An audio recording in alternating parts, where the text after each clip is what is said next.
오늘도 지난주에 이어서 종말에 관한 예수님의 말씀입니다. 예, 종말은 참 어렵습니다. 그리고 종말 예언은 언제나 조심스럽습니다. 그러나 예수님께서 마지막으로 직접 이 종말을 말씀하신 것은 저와 여러분이 꼭 알아야 할 것이기에 잘 듣고 예수님의 마음을 잘 깨달아 알게 되는 은혜가 저와 여러분에게 다 있기를 소망합니다. 지난주에 제자들이 주의 임하심의 징조에 대해서 물어봤습니다. 오늘 말씀이 바로 그 답을 해주시는 본문인데요. 여러분도 궁금하셨지요? 언제 예수님이 오실까? 네. 오늘 본문 느낌은 어떻습니까? 그런데 여러분이 생각하시기에도 최후의 종말이 거의 임박해서 막 아주 급하게 막 도망가야 할 그런 상황으로 느껴지시지 않습니까? 막 도망하거나 산으로 갈 때 막 뭐 속옷도 옷도 겉옷도 가져가지 말고 뭐 옥상에 있는 자는 내려가지도 말고 급하게 도망하여라. 근데 너무 급박하게 느껴지는 그런 장면 아닙니까? 이러한 장면이 구약에도 있었습니다. 6월절에 이스라엘 민족이 그 애굽을 떠나서 갈 때, 그때 이스라엘 민족은 앉아서 밥을 먹는 게 아니라 서서 허리를 동이고 지팡이를 짚고 서서 음식을 먹고 급하게 먹고 애굽을 빠져나갈 때 그때와 같이 아주 잠깐의 지체할 시간도 없이 총각을 다투어 이렇게 도망하여야 살 수 있는 것처럼 오늘 본문도 아주 급박한 상황을 말씀하고 계십니다. 영화 같은 거 보면은 이렇게 그 세상이 멸망하는 영화가 가끔 있죠. 그런 영화를 보면 뭐 식량도 부족하고 모든 것이 다 부족하고 이 사람이 살아남기에는 너무나 이런 비극적인 환경인데 많은 사람들이 의외로 살아남아 있습니다. 그래서 서로 살아남기 위해서 막 아비규환으로 싸우게 되는 그런 영화 한 편쯤을 보셨죠. 또는 다큐멘터리 같은 게 이렇게 프로 보면은 뭐 세계 최고의 부자들이 몇몇이 모여서 이렇게 연합해서 세상이 멸망할 때를 대비해서 미리 아주 비밀리에 그 대비처를 마련해 놓았다. 이렇게 믿거나 말거나 같은 이런 것들을 취재하는 프로그램 본 적이 있으신가요? 예, 저는 본 적이 있는데 이런 또는 어떤 그 부자들 뿐만 아니라 개인적으로 숲이나 또 집 지하에 벙커를 마련해서 재난을 대비하는 그런 것도 취재하는 그런 프로그램을 본 적도 있습니다. 그런 것들은 오늘 본문과 같은 이런 종말에 대한 말씀을 보고 또 한 것도 있겠지만 아마도 그 믿지 않는 사람들도 세상 종말에 대해서 어렴풋이 느끼고 그 두려움을 이렇게 미리 대비하기 위해서 만들어낸 결과가 아닐까 그런 생각이 들었습니다. 그 예수님께서도 장차 이런 마음으로 장차 맞이하게 될 종말과 그에 대한 그 임박함을 우리 그리스도인들에게 알려주고 싶은 마음입니다. 이런 영화들도 메시지가 그렇지 않습니까? 나름의 그 경고 메시지를 사람들에게 알리고 싶은 그 메시지를 담고 영화를 만들고 또 부자들도 어떤 그런 종말에 대한 그 대비를 하는 것 그 자체가 굳이 예수님이 이렇게 믿지 않는 사람들도 대비하는 것처럼 믿는 너희들이야말로 내가 직접 이렇게 얘기를 해주는 이것은 너희가 정말 마지막 때를 대비하고 준비해서 너희의 소중한 생명을 구하라는 그런 마음이 있으시기 때문에 그랬던 것 같습니다. 그래서 종말의 때 예수님은 우리들이 잘 피해서 소중한 생명을 구하여라 그런 말씀입니다. 예수님의 말씀 15절 보겠습니다. 그러므로 너희가 선지자 다니엘이 말한 바 멸망에 가증한 것이 거룩한 곳에 선 것을 보거든 읽는 자는 깨달을진저. 아멘. 접속사 그러므로는 앞에 단락으로 인하여 이런 뜻이었죠. 네, 앞에 단락은 지난주 말씀인데 생각나시나요? 지난주에 마지막 종말의 징조는 전쟁과 기근과 박해가 심해지면 종말이 가까이 왔다는 징조이지만 아직 종말은 아니기에 사람들은 그 마지막을 궁금해하고 거짓 선지자들에게 미혹되지만 끝까지 견디는 자는 구원을 얻음으로 잘 견뎌라. 그리고 너희는 복음을 열심히 전파하여라. 이 복음이 전파되는 날 끝이 오리라. 이렇게 말씀하셨습니다. 생각나시죠? 이런 일들로 인하여 그 종말의 징조의 때에는 유대인들이 알고 있는 역사적 사건을 인용해서 그 종말의 상황을 어렵지 않게 이렇게 이해할 수 있고 또 생각나게 할 수 있는, 그렇게 예수님께서는 정말 그 사건을 인용을 해서 설명을 하고 계십니다. 다니엘이 예언했던 말씀을 인용해서 유대인들에게 앞으로 일어나게 될 일을 말씀해 주시죠. 멸망에 가증한 것이 거룩한 곳에 선 것을 보거든. 네, 성전은 유대인들에게 하나님이 임재하시는 거룩한 곳인데 가증한 것이 섰다는 것은 유대인들로서는 상상도 할 수 없는 일이었는데도 불구하고 실제로 다니엘이 예언한 대로 실제로 일어났던 사건입니다. 성경에는 그 실제적인 사건은 기록되어 있지 않지만 그 예언대로 그 신구약 중간기라고 하죠. 저희가 BC 167년에 실제로 일어났습니다. 로마의 시저가 사망 이후에 로마는 4개로 분리가 돼서 이제 각각 이렇게 통치 체제, 4개의 통치 체제로 들어가는데 이 중에서 가장 강력한 그 2개의 왕조가 있었습니다. 프톨레미 왕조와 셀루커스 왕조였죠. 이 프톨레미 왕조는 이집트를 다스렸고 셀루커스는 북쪽의 수리아 지역을 다스렸었는데 처음에는 이 프톨레미 왕조가 더 강력했습니다. 이집트를 다스리고 있었죠. 여기에 이스라엘이 이렇게 영향을 받고 살아갔죠. 이때 그러다가 북쪽 수리아의 셀루커스 왕조가 세력이 강해지면서 이 둘 사이에 오랜 전쟁이 이뤄집니다. 그래서 이 세력 다툼으로 인해서 이 두 왕조 사이에 끼어 있던 이 이스라엘은 이 정쟁에 영향을 받을 수밖에 없습니다. 그래서 이 프톨레미 왕조에서 셀루커스 왕조로 넘어가는 그 시기에 안티오쿠스 4세가 예루살렘 성전을 점령하게 되고 예루살렘 성을 점령하고 예루살렘 성전에 제우스 이방신을 아주 큰 신상을 세우게 됩니다. 그리고 이 성전에서 돼지를 잡아서 제물로 바치게 되는 사건이 일어나게 됩니다. 근데 유대인들은 돼지는 아주 부정한 거고 돼지의 피를 성전에서 이렇게 피를 본다는 것은 너무나 아주 있을 수 없는 일이었지요. 근데 이런 일이 일어났습니다. 그런데 이런 일이 일어났을 때, 이런 일들로 인해서 그때 신구약 중간기에 마카비 혁명이 일어나게 되는 아주 중요한 그 사건이었지요. 그래서 이 전쟁으로 인해서 수많은 사람들이 죽게 됩니다.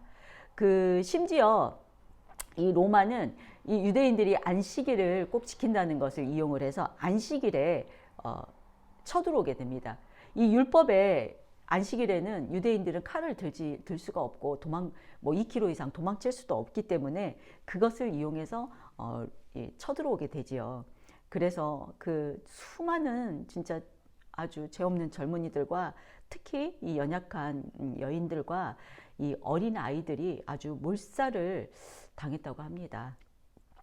이때 죽은 유대인들은 이 종교적 전통과 그 관습에 얽매여서 영적인 분별력이 없었던 것입니다.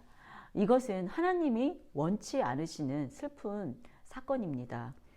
이 성전에 우상이 세워지고 이미 거룩함을 잃었는데 이 성전을 지키겠다고 종교적 이 껍데기만, 율법만 지키느라고 이 수많은 생명이 허무하고 잔인하게 죽어갔던 사건이었습니다.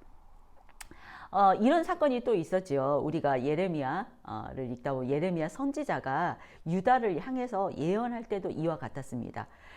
하나님은 예레미야를 통해서 유다에게 이렇게 예언의 말씀하시죠. 너희 유다는 그동안 너무나 많은 쌓은 악으로 인해서 하나님의 진노가 쌓이고 쌓여서 바벨론을 사용해서 유다가 멸망하니 내가 보낸 예레미야의 예언의 말을 듣고 항복하여라. 항복해고 목숨을 보전하고 네 끌려간 그 포로 생활은 70년 후에 끝나니까 그곳에서 땅도 사고 장사도 하고 아이도 낳고 잘 지내다가 70년 후에 다시 돌아오라고 이렇게 수없이 외쳤지만 결국 이 거짓 선지자들이 또 있었겠죠. 결국 그들은 유대인들은 이 종교 껍데기를 잡고 있느라고 결국에는 하나님이 예루살렘을 끝까지 지켜줄 것이라는 이 종교적 허상을 믿고 결국은 망하게 됩니다. 목숨을 다 보존할 수 있었는데도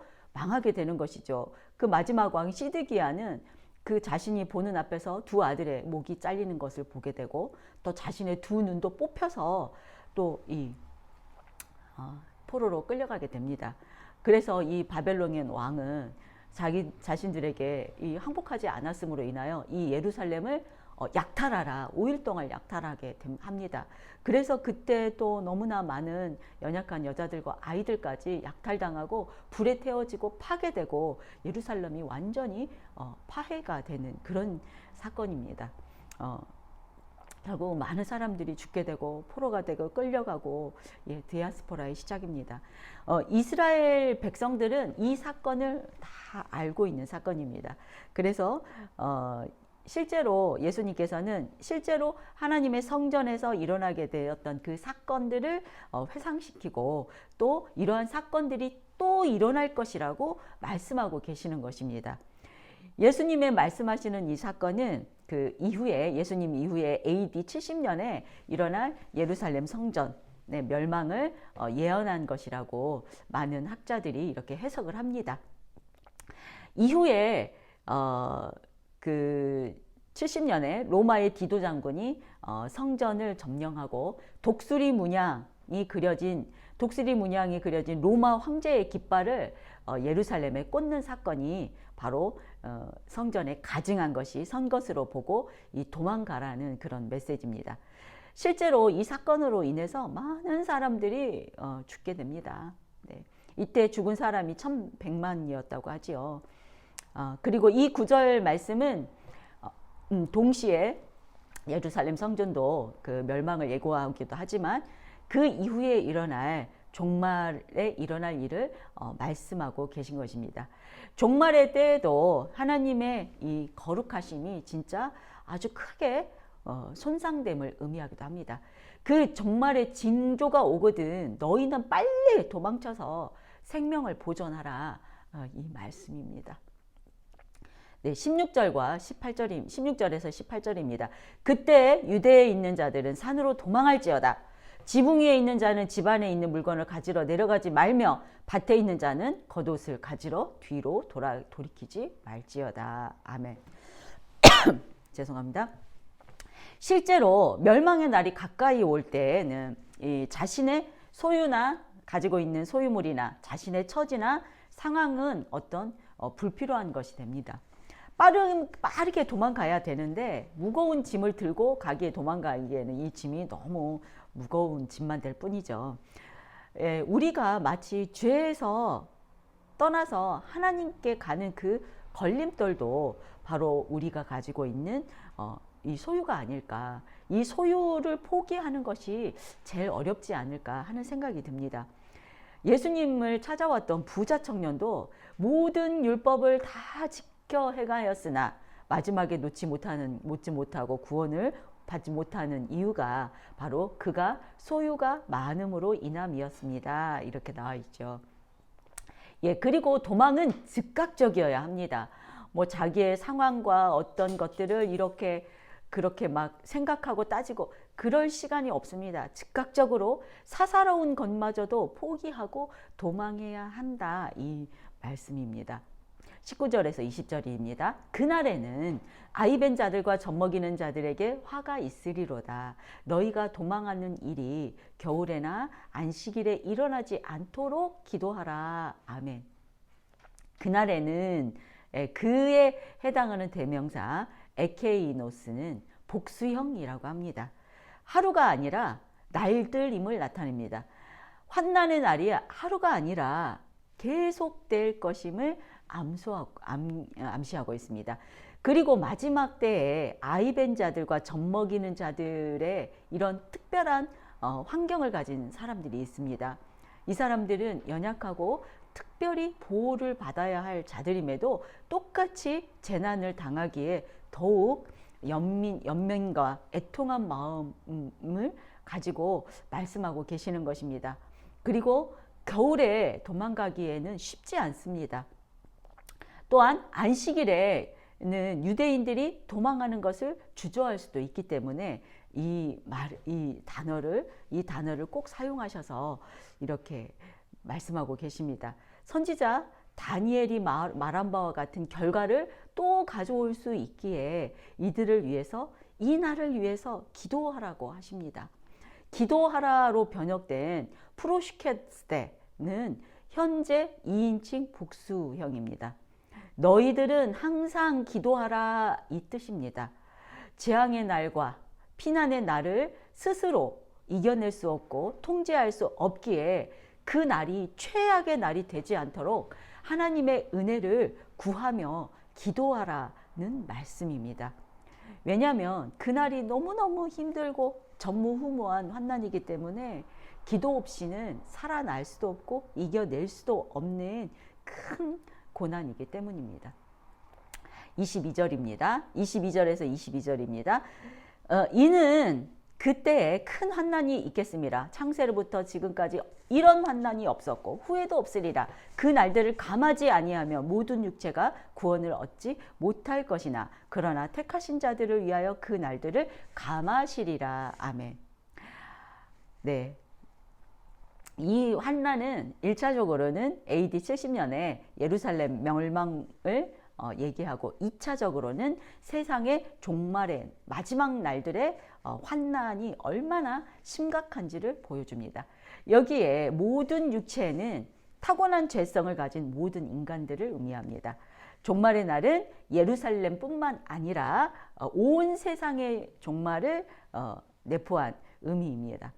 그 환난이 너무나 커서 모두 죽을까 하여 하나님께서는 고난의 시간을 줄여주겠다 하십니다. 시간을 감하지 않으면 어느 누구도 믿음의 자녀들까지도 살아남지 못할 그런 상황이기 때문입니다. 택하신 자들을 위해서 여기에서 택하신 자들은 예수님을 따르는 자들입니다.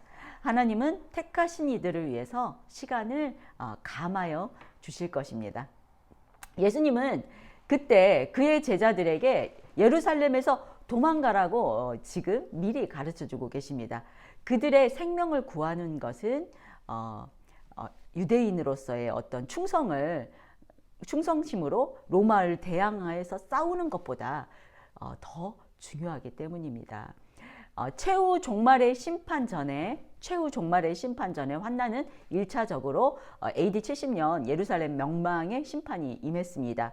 이제 이후에 최후의 심판을 향해서 지금까지 달려가고 있고 앞으로도 그 날을 향해서 향해 가고 있습니다. 마지막 때에는 언제나 그렇듯이 거짓 선지자들이 일어납니다.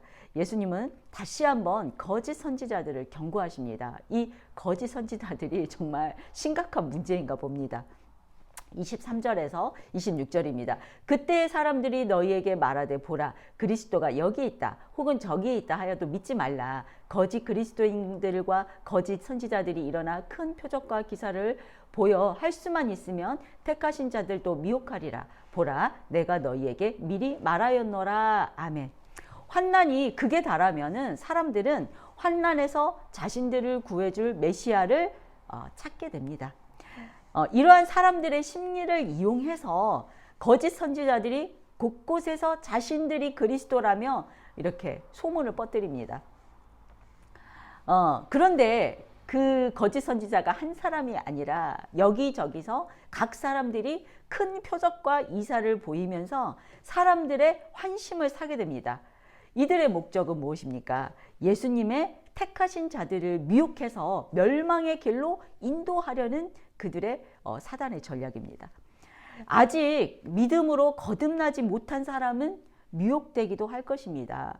그러나 택하심을 받은 자들은 하나님의 보호하심과 돌보심 가운데 있기 때문에 그들의 목적은 달성되지 못할 것입니다.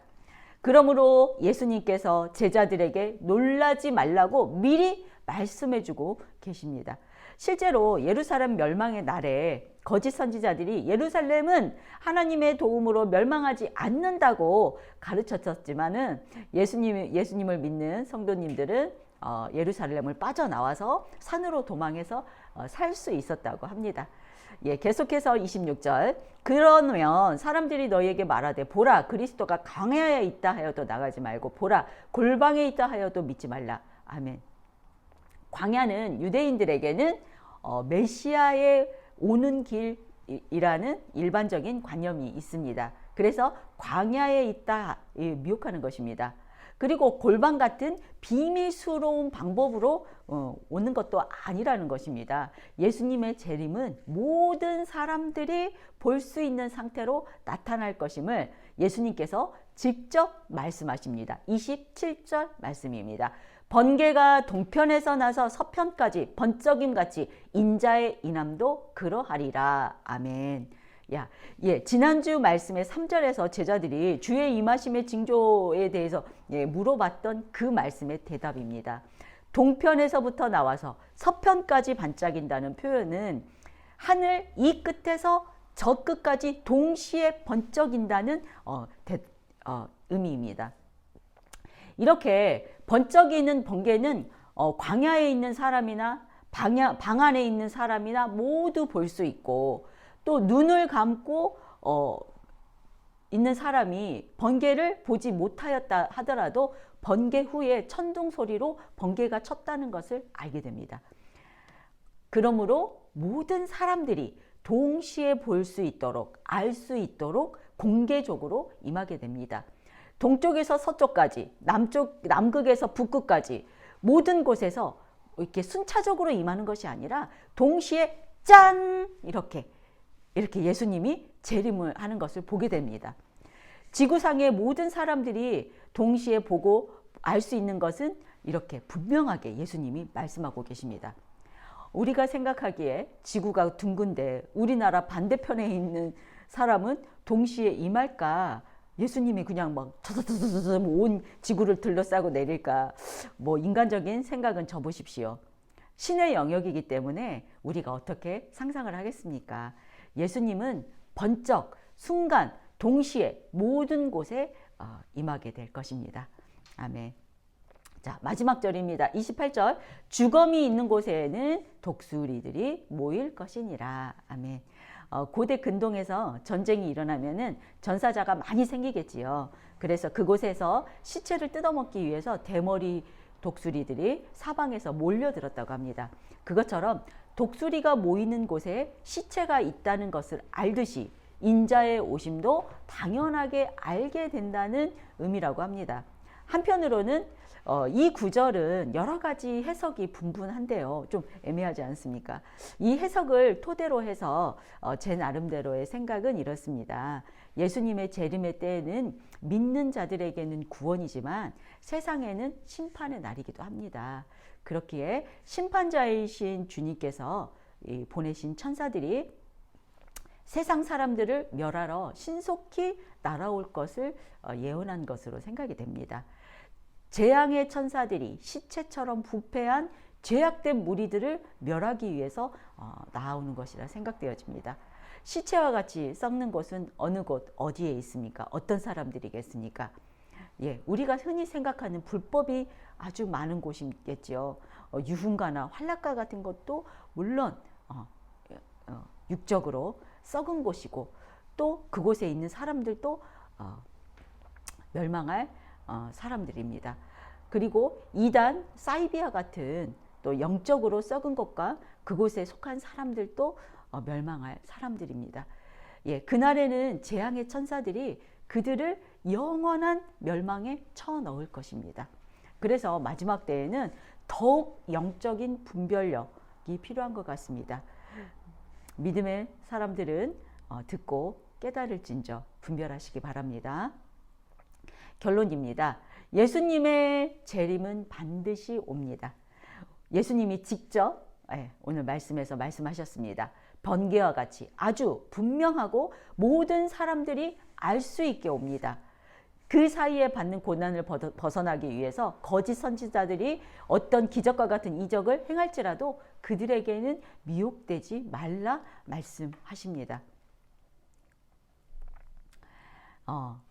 예수님의 구약의 말씀이 성취된 것처럼 예수님의 말씀도 성취됩니다. 그러니 믿고 예수님의 말씀대로 따르는 사람들에게는 마지막 때에 구원의 길은 열려 있습니다. 그날에는 모든 상황과 소유의 집착을 버리고 서둘러서 도망해서 자신의 소중한 생명을 보존해야 합니다. 그리고 그날의 특수한 상황에 처할 나의 자녀와 나의 이웃을 위해서 기도해야 합니다. 껍데기 종교에 매여서 어리석은 선택을 하지 않도록 그날이 또 추운 겨울이 되지 않도록 애써서 힘써서 항상 날마다 기도해야 합니다. 영화에서처럼 재난의 날을 대비해서 산속에다가 피할 곳을 벙커를 마련해서 미리 준비한다 해도 번개처럼 임하는 하나님의 심판은 피할 수 없습니다. 아직 오직 요새가 되시는 하나님께만 피해야 살 수 있습니다. 우리의 인간의 방법으로는 아무도 살아날 수 없습니다. 하나님은 택하신 자들을 위해서 그날을 감하시리라 말씀하셨습니다. 오직 말씀을 붙잡고 기도로 준비해야 합니다. 다니엘이 오직 기도로 그 모든 고난을 이겨낸 것처럼 오늘 저와 여러분도 세상으로 나갈 때 기도로 이기게 해달라고 이렇게 기도하며 복음을 전하러 나가야 합니다.